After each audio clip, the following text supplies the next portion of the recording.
바울은 우리 디모데 전서 1장에서 이제 선한 싸움을 싸우라고 그렇게 이야기를 했었지요. 믿음의 선한 싸움을 싸우는 그리스도인들에게 아주 중요한 일, 손꼽히는 그런 중요한 일 중에 하나가 거룩한 예배를 하나님 앞에 드리는 것입니다.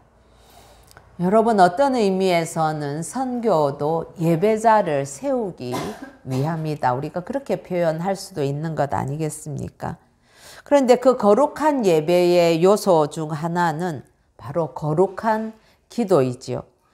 그리스도인이라면 거룩한 예배를 드리기 위해서는 먼저 거룩한 기도를 드릴 줄 알아야 한다는 사실은 아주 당연한 말씀입니다.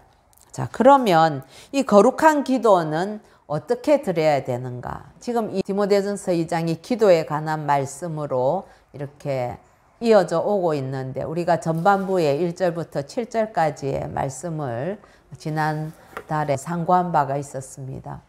거룩한 기도를 어떻게 드려야 하는가? 첫 번째는 지금으로 말하자면 대통령을 비롯한 사회 각계의 지도자들을 위한 중보기도를 드려야 한다. 상전을 위해서 기도하라고 했거든요. 근데 그 이유는 교회와 성도들이 신앙생활을 평안히 할 수 있도록 지도자들이 잘 백성들과 나라를 다스리도록 섬기도록 그렇게 이제 기도를 해야 된다는 것이죠. 여러분, 나라와 지도자를 위해서 기도하는 것이 정치적인 성향을 따라서 기도해야 되는 건 아니지요. 하나님께서 세우신 지도자라면 그 지도자들이 성향이 어떠하든지 간에 바르게 잘 다스릴 때에 우리의 이 신앙생활이 안연할 수 있는 것 아니겠습니까? 이게 정치적으로 불안하고 잘못된 길을 가게 되면 반드시 그 종교에 대한 탄압이 있게 됩니다. 이게 위의 지도자들이 잘못된 생각과 방법을 가지고 다스리게 되면 우리가 신앙생활을 하는 데에 너무 큰 어려움이 오게 됩니다. 그래서 누가 되든지 우리는 지도자들을 위해서 기도해야 할 수밖에 없지요. 두 번째로는 하나님의 택한 백성이 구원받도록 간절하게 기도를 해야만 합니다. 한 영혼도 포기하지 않으시고 다 구원하시려는 그 예수님의 마음을 살펴서 간절히 기도하면서 잃어버린 영혼들을 찾아 나서야 되지요. 그리고 그들에게 진리의 말씀을 전해야 하는 것입니다. 세 번째로는 파송받은 자를 위한 기도가 필요합니다. 앞부분에서 사도 바울이 하나님으로부터 그렇게 파송받았다라고 이야기를 하는데, 여러분, 아까 우리 권사님 기도 가운데서도 파송받은 자들, 특별히 선교사들을 위한 기도를 하지 않았습니까?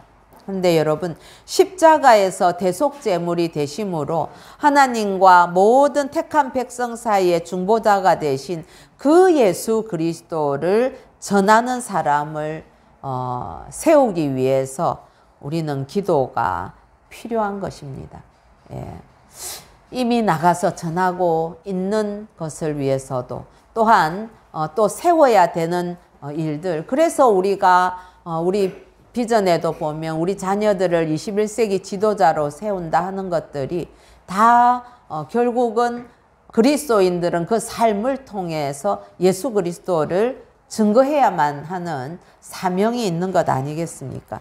더 나아가서 저와 여러분이 직접 정말 파송을 받아서 가정에서, 직장에서, 그리고 우리가 속한 그 모든 사회의 공동체에서 예수 그리스도를 전파하도록 마땅히 기도해야 할 것입니다. 그리고 넷째, 오늘 기도에 관해서 말씀하면서 하나님께 철저하게 헌신하고 말씀에 순종한다는 의미에서 손을 들고 기도하는 간절함이 필요하다라고 본문은 말씀하고 있습니다. 우리 8절 한번 같이 읽어보십시다. 시작. 그러므로 각처에서 남자들이 분노와 다툼이 없이 거룩한 손을 들어 기도하기를 원하노라. 예.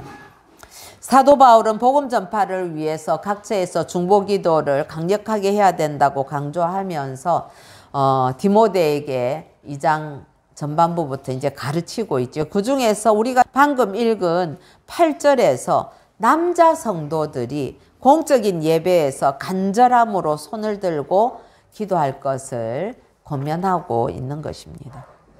특히 사단의 그 방해와 계략에 넘어가서 분노와 다툼으로 예배와 말씀 선포가 방해받지 않도록 간절하게 기도할 것을 가르치고 있습니다. 그러한 그 간절함, 그런 각오와 결단의 자세 중 하나가 이렇게 손을 들고 기도하는 것입니다. 여기서 손을 든다는 것은 하나님께 헌신하려는 그러한 자세이고 순종의 자세이며 모든 것을 하나님의 뜻대로 하겠다는 결단의 자세를 의미하는 것입니다. 우리나라 같은 경우에는 이렇게 손을 들고 기도하는 것이 익숙하지 않은 포즈일 수 있지만 꼭 겉으로 드러난 모습보다도 이러한 모습 자체가 그들 그 문화권에서 볼 때는 이런 헌신과 순종과 결단의 그러한 것을 표현하는 자세였죠. 즉 윤리적이고 또 종교적인 삶에 있어서 거룩한 상태를 의미하는 것이기도 합니다. 우리가 아는 찬양 중에 전부여 의지 없어서 손 들고 옵니다. 그런 게 있잖아요. 그러니까 손을 든다는 것은 그런 간절함과 그리고 내가 하나님 앞에 굴복하겠습니다 하는 그런 의지의 표현이기도 한 것이죠.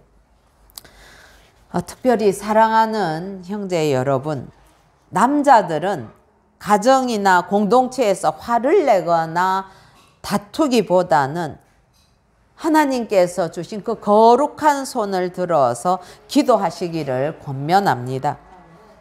분노는 언제 생깁니까? 상처를 받거나 손해를 보거나 부당한 일을 당하거나 무시를 당하거나 할 때 분노가 생기게 되죠. 그런데 그럼에도 불구하고 그러한 문제를 가지고 기도할 때에 기도는 그 분노를 녹여버리는 용광로가 되는 것입니다. 원수를 친구로 바꾸는 아주 조용하지만 강력한 능력이 기도입니다. 왜냐하면 여러분 기도하면은 우리 주님의 마음을 배우게 되지요. 그리고 그 마음이 우리 주님의 마음이 내 안에 가득해지게 됩니다. 그래서 기도하면 원수가 친구로 바뀌게 되는 것이지요. 분노가 변해서 용서가 되는 것이 바로 기도의 기적입니다.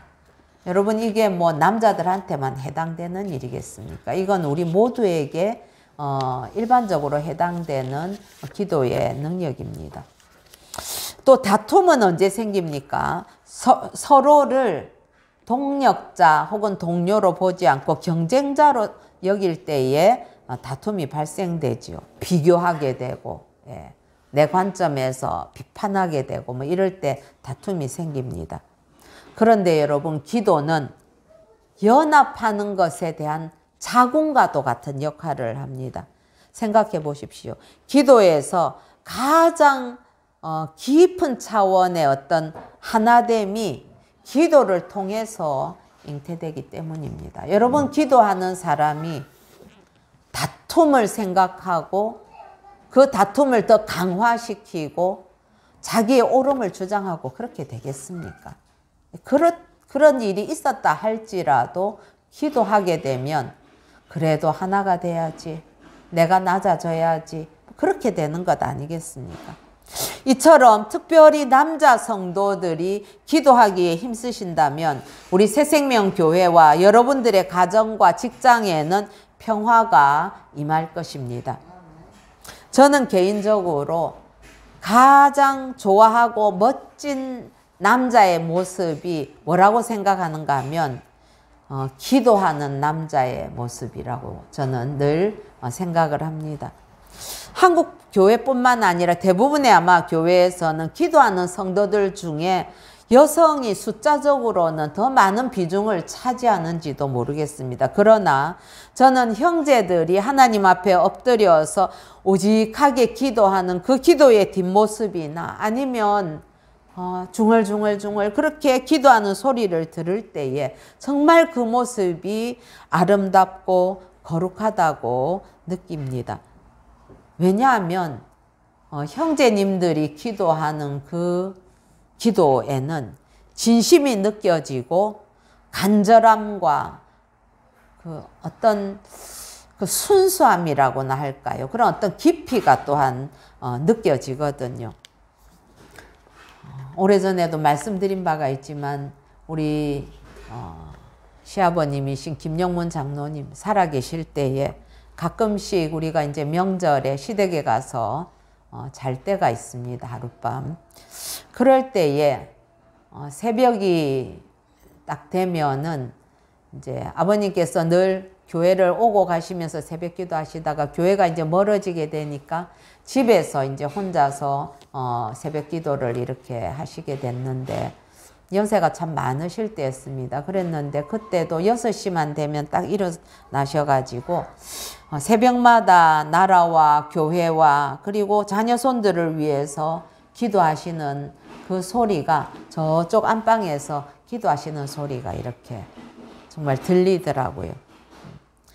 저희 시어머님도 정말 기도를 많이 하시는 분이셨는데 기도의 양에 있어서는 아버님이 하시는 그 기도의 양이 절대적으로 적다고 얘기할 수밖에 없습니다. 그러나 짧은 시간이지만 아버님께서 그렇게 기도하시는 그 기도의 진정성, 질 이런 걸 생각한다면 조금 더 떨어지지 않았고 하나님께서는 언제나 그 기도를 기쁘게 받으셨다는 그런 간증을 저는 가지고 있습니다. 그래서 저는 종종 그런 생각을 하곤 합니다. 하나님께서는 남자 성도 한 사람이 하는 그 기도, 그리고 가정에서 가장인 아버지의 그 기도를 무척 귀중하게 생각하시고 기뻐하시고 그래서 신속 정확하게 응답을 하시는 것 같다. 그런 생각을 저는 많이 했습니다. 여러분, 우리 형제님들께서는 내가 하는 이 기도가 하나님께서 얼마나 기뻐하시는가를 잊지 마시기 바랍니다. 예. 우리 여자 성도들도 자매들도 늘 기도하지요. 열심히 하지요. 기도에 열심에 있어서야 어쩌면 남자들보다 앞설지 모르겠습니다. 그러나 하나님께서는 남자 성도가 집안의 가장이 하나님 앞에 나와서 기도하기를 원하시고 기뻐하십니다. 성경 안에도 영적인 남자들이 기도하는 거룩하고도 아름다운 모습이 차고 넘칩니다. 여러분 기도하면 모세의 기도, 정말 그 이스라엘 민족을 품에 안고 아버지 앞에 기도하는 그 기도가 있지 않습니까? 야곱의 치열한 기도가 있습니다. 하나님과 정말 막 씨름을 하면서 하는 그 기도, 자녀들을 위해서 하는 축복하는 그러한 기도, 또 사무엘의 기도가 있지요. 자신의 그 사명에 관하여서 그 민족을 위하여서 하나님 앞에 하는 기도가 있습니다. 다윗의 기도는 어떻습니까? 얼마나 순전하고 절절합니까? 침상에서 그 침상을 적시면서 하는 그 회개의 기도와 시편에 차고 넘치는 다윗의 기도들이 있습니다. 또한 히스기야의 눈물의 기도가 있지요. 이사야와 예레미야의 간절한 기도, 그리고 다니엘의 포로로 끌려가서도 그 기도의 중심을 놓지 않던 정말 아름다운 다니엘의 기도가 있습니다. 그리고 신약에 들어와서는 첫 순교자였던 스데반의 그 기도 한번 보십시오. 그 기도에 참 영적인 그 깊이가 정말 얼마나 놀라운지 모릅니다. 그리고 마지막으로 우리 예수님의 기도가 있습니다. 저는 특별히 요한복음 17장을 통해서 많이 은혜 받고 그래서 그 장을 참 좋아하는데요. 거기에서 예수님께서 아버지 앞에 올려드리는 그 기도의 내용을 보면은 정말 얼마나 예수님께서 우리를 사랑하시는지 참 그 중보의 기도를 바라보면서 늘 읽을 때마다 눈물 나게 감사하고 감동하게 됩니다.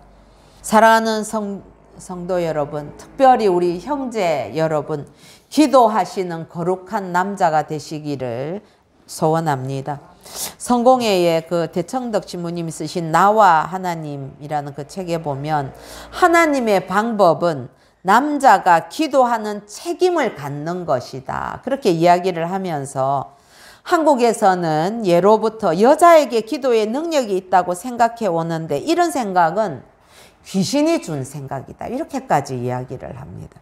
그러니까 여자가 기도의 능력이 있다, 이 생각은 그건 잘못된 생각이라는 겁니다. 왜냐하면 귀신은 남자가 기도하는 것을 싫어합니다. 그러나 남자가 기도하는 것이 하나님의 원칙입니다 라고 이야기를 하고 있습니다. 예. 여러분들 아내가 신앙이 좋아 보입니까? 기도를 많이 하는 것 같습니까? 그래서 아내의 기도에 내가 슬쩍 얹혀서 가고 싶습니까? 그런 생각이 있다면 형제님들이요, 그 생각 포기하시고 내가 주님과 직접 기도를 통해서 대화하고 만나겠다는 결단을 하시기 바랍니다. 예. 하나님께서는 남자의 기도를 무척 기뻐하십니다. 어떤 때는 샘이 날 정도로 기뻐하십니다. 기도의 사람이 되어서 영적으로 멋지고 그리고 거룩한 남자 성도들이 되시기를 축복합니다. 에콰도르에서 순교하신 짐 엘레트 선교사님 계시지요. 그분은 무릎으로 전진하는 성도는 결코 후퇴하지 않는다고 그렇게 이야기를 했습니다. 하나님 앞에서 겸손히 무릎 꿇는 남편과 아버지의 모습은 여러분들의 가정과 가족들을 넘어서 교회와 세상을 변화시킬 것입니다. 이제 성도 여러분, 이제 그 다음 단계로 넘어가려고 합니다.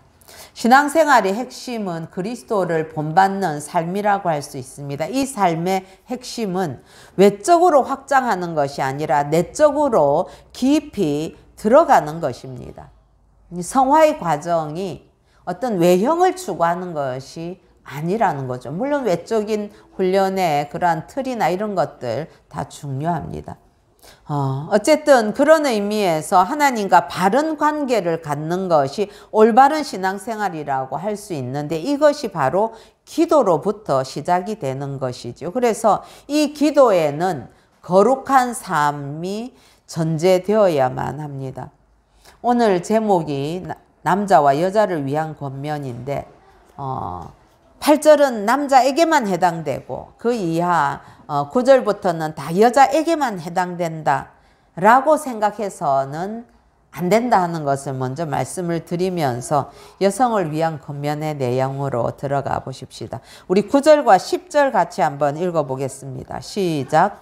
또 이와 같이 여자들도 단정하게 옷을 입으며 소박함과 정절로서 자기를 단장하고 따은 머리와 금이나 진주나 값진 옷으로 하지 말고 오직 선행으로 하기를 원하노라. 이것이 하나님을 경외한다 하는 자들에게 마땅한 것이니라. 예. 사도 바울은 여자들이 가져야 될 자세에 관해서 언급하기를 첫 번째로는 단정하게 옷을 입고 소박함과 정절로 자기를 단장하라, 그렇게 말씀합니다. 이 말씀은 사실 그 당시에 유대인들의 상술이 뭐라고 얘기를 했는가 하면 귀부인을 노려라 이렇게 얘기했거든요. 그걸 생각한다면 소박하고 단정하게 그렇게 뭐 화려하게 금이나 진주 뭐 이런 걸로 장식하는데 신경 쓰지 말라, 이런 것은 굉장히 파격적인 그런 권면인 것이지요. 소박함이라는 것은 부끄러워하면서 정중한 태도를 말하고요.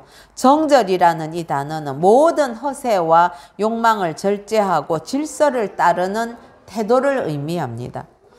그래서 하나님을 경외한다면 외적으로 치장하는 것에다가 마음을 쏟지 말고 자신의 내면을 가꾸고 그리고 기도가 선행을 통해서 거룩한 삶으로 드러나야 된다고 권면을 하는 것입니다.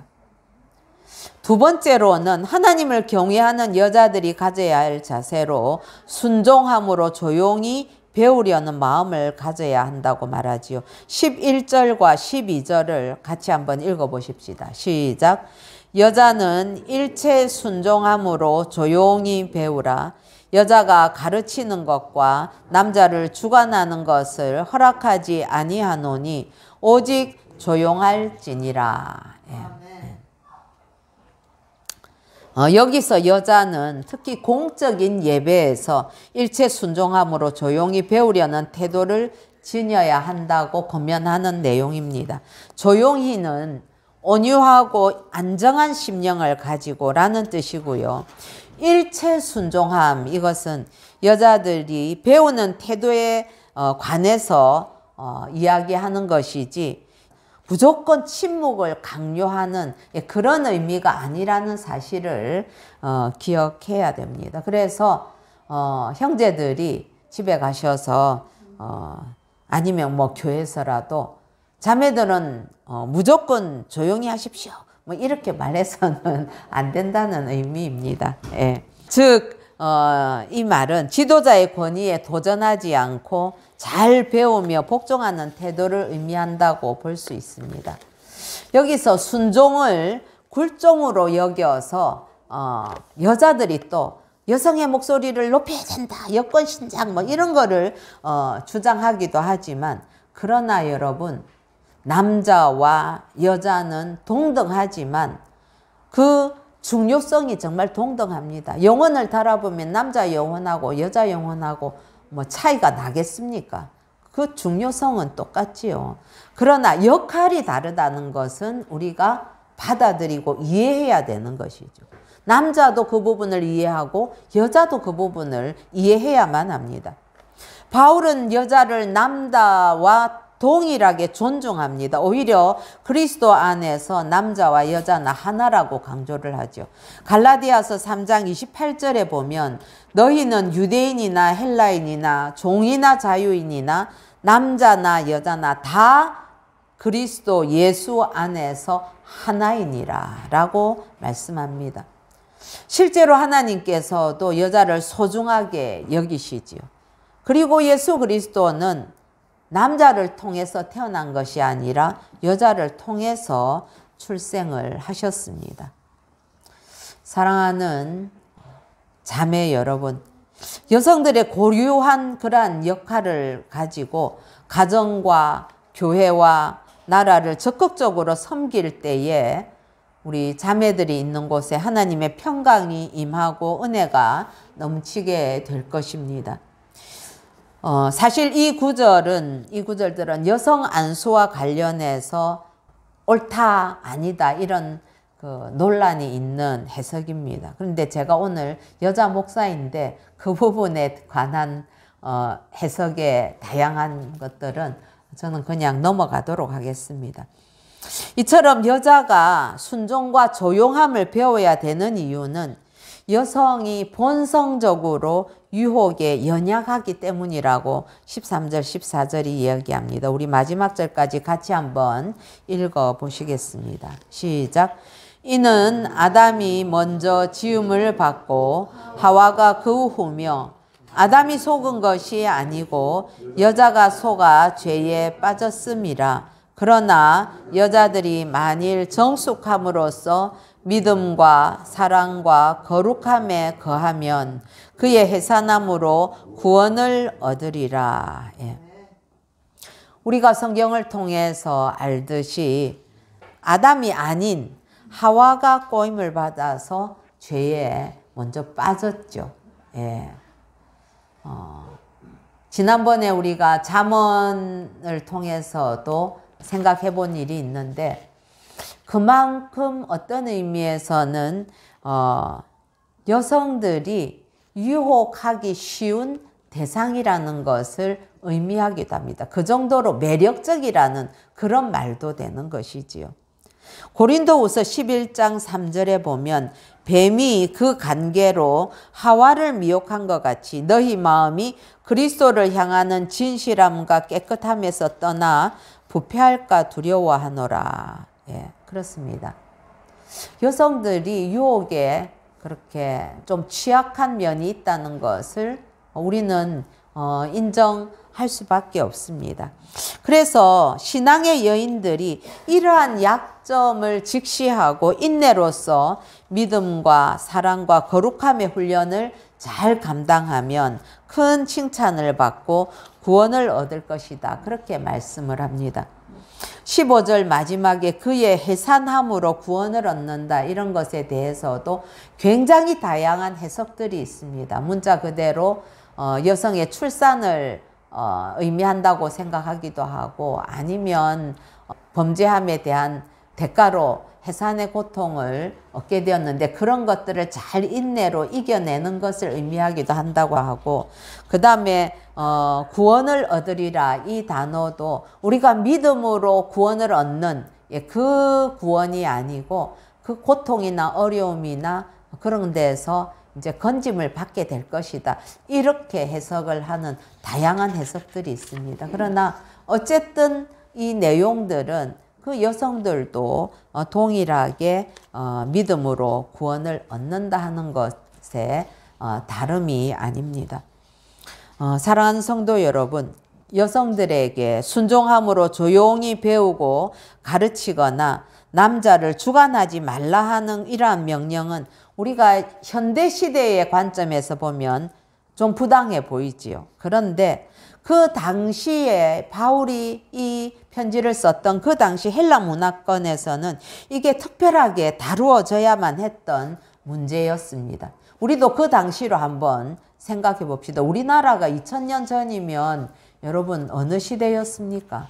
신라시대가 AD 한 500년 뭐 이런 때 아니었습니까? 그러니까 그거보다 더 고조선 시대 뭐 이런 때니까 그때의 여성의 어떤 그 사회적인 지위라든지 뭐 이런 거를 생각해 보면 충분히 이해할 수 있는 겁니다. 비록 여자들이 남자들에 비해서 입지가 매우 적기는 했지만은 사실 이스라엘에서는 여자 선지자도 있었고 여자 성도가 다른 사람을 가르치는 일들도 담당하고 있었죠. 예, 신약 시대에도 마찬가지로 그 안나부터 시작을 해서 여자 선지자들이 있었습니다. 예. 그리고 성경학자였던 아볼로에게 바르게 말씀을 가르쳤던 사람이 다름 아닌 여자 성도였던 브리스길라였지 않습니까? 디모데도 외조모인 로이스와 어머니 유니게로부터 하나님의 말씀을 배웠다는 이런 것들을 생각한다면은 그리고 바울에게도 베베는 여성이지만 굉장한 동역자였거든요. 그런 걸 생각하면 여성이 하는 것을 무조건 이렇게 제한하거나 그러지는 않았습니다. 가정이나 개인적인 관계에서 더더군다나 가르치는 것은 권장했지 그만한 일은 아니었지요. 그런데 이 디모데가 목회했던 에베소 교회라는 그 지역의 특성이 있는 겁니다. 에베소에는 여성들이 치장하고 화려한 옷을 입는 것이 유행이었다고 합니다.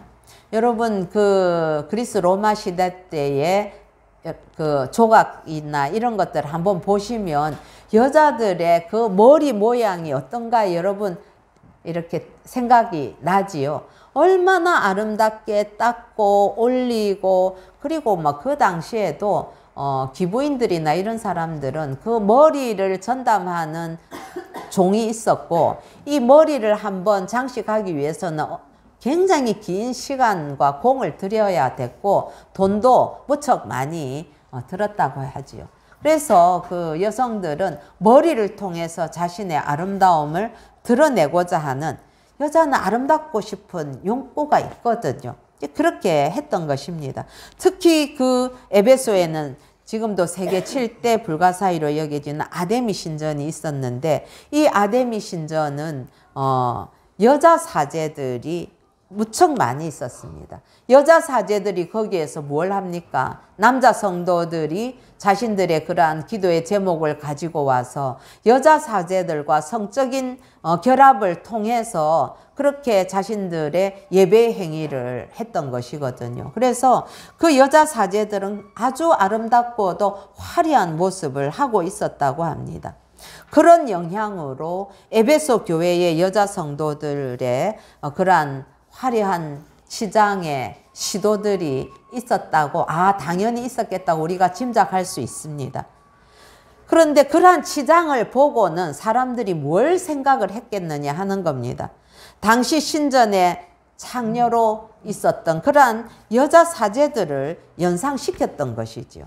교회 안에 그리스도의 그 교회 안에 있는 여성들도 너무 화려하게 치장을 하면 저 아데미 신전에 있는 그 창기와도 같은 여사제들을 생각을 했단 것입니다. 뿐만 아니라 그 당시에는 밖에 나가서 남자를 자유롭게 사귀는 여자들은 그런 창기들 외에는 없었습니다. 보통의 여자들은 다 집에 가만히 있었지요. 그래서 교회 안에서도 함부로 말을 많이 하는 여자들을 가리키면서 저 여자는 창기야, 기생 같아, 뭐 이런 그 유행어가 있었다고 할 정도입니다.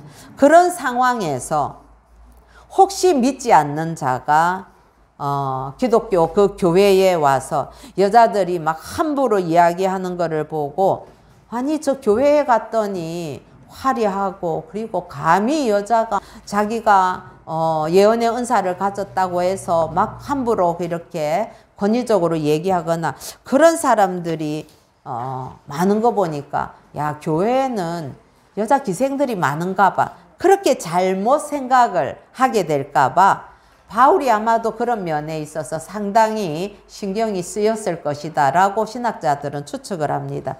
그래서 바울이 이런 권면을 한 측면이 있다라고 해석을 하지요. 또한 그 당시로서는 교회에서 하는 그 여성의 행동이 세상과는 너무 파격적입니다. 여자가 남자와 함께 한 공동체에서 동등하게 그 직임을 감당하고 또 함께 예배드리고 하는 것은 그 당시 남자들로서도 받아들이기가 매우 힘든 일이었습니다. 그래서 남자들에게서도 상당한 불만이 있었을 것으로 보고, 오히려 여성들에 대해서 이렇게 좀 강력하게 질서를 지켜야 됩니다라고 바울이 강조를 하는 걸 통해서 교회 안에서 분란을 막고, 그리고 좀 가격하거나 비판적이고 부정적으로 보는 그 남성들로부터도 여성 성도들을 오히려 보호하고자 하는 그런 의도도 있었을 것으로 보는 해석이 있습니다. 저는 뭐 그런 것들이 그 당시 시대를 읽어본다면 다 가능한 해석이라고 생각을 합니다. 여러분, 그런 여러 가지 상황을 보더라도 오늘 본문의 주안점은 그럼 무엇인가 하는 거죠. 그건 그리스도인은 그리스도인다운 삶으로 세상과는 거룩하게 구별돼야 한다는 것이 오늘 가르침의 핵심이라고 할 수가 있겠습니다. 여러분, 예수님을 영접하면 우리가 그 순간 구원을 받게 되죠. 이미 구원을 받습니다. 그러나 우리가 이루어 가야 될 이 성화의 과정, 거룩한 삶은 천국 갈 때까지 이어지게 되는 것입니다. 사랑하는 성도 여러분, 남자든 여자든지 성도, 즉 그리스도인은 날마다 우리 주 예수 그리스도를 닮아가는 성화의 삶을 살아야만 합니다. 성화는 기도라는 하나님과의 관계와 그리고 거룩한 삶이라는 이웃과의 관계를 통해서 이 성화가 이루어져 가는 것이지요. 하나님과의 관계만 열심히 한다고 해서 되는 것도 아니고, 나는 이웃들과만 잘 지내면 되지, 그것도 아니라는 겁니다. 하나님과 이웃과의 이 관계, 기도와 거룩한 삶을 잘 조화롭게 이루어 나갈 때에 우리가 점점 점점 주님을 닮아가는 그러한 성도가 될 것입니다. 우리 모두 이 땅에서 영원한 천국을 경험하면서 증명하는 삶을 살아가는 은혜가 넘치기를 우리 주 예수님의 이름으로 축복합니다. 네, 기도하십시다.